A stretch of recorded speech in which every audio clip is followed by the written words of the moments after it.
Assalamualaikum warahmatullahi wabarakatuh. Saya Arifat Malam Hamdah, kelas Mazawa 4A. Tidak dapat dipungkiri, dampak dari adanya COVID-19 ini memang menyakitkan.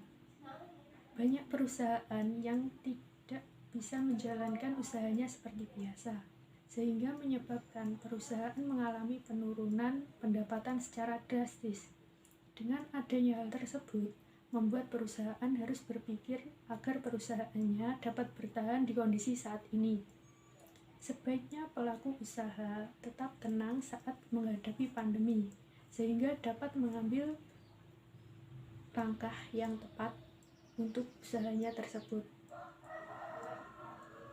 Saya mempunyai tips agar perusahaan dapat bertahan dalam menghadapi masa pandemi saat ini, tanpa merugikan karyawan dan tanpa melanggar hukum.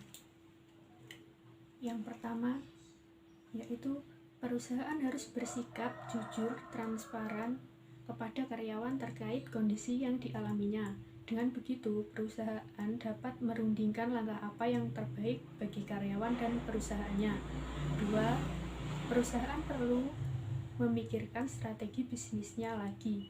Jika dengan strategi yang sedang dijalankan perusahaan saat ini masih dapat berjalan, sebaiknya pertahankan. Namun, jika tidak, perusahaan harus menggunakan strategi bisnis yang lain. 3. Mengarahkan karyawan agar strategi bisnisnya dapat berjalan dan sesuai dengan kebutuhan. 4. Jika perusahaan memiliki karyawan yang status kontraknya akan berakhir, sebaiknya menunda perpanjangan terlebih dahulu.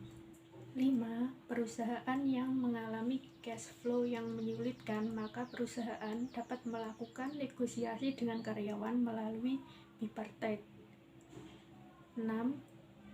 Menekan pengeluaran dengan berbagai cara supaya likuiditas bisa lebih kuat. Misalnya, menekan biaya operasional dari pos-pos rutin seperti tagihan listrik, air, dan internet.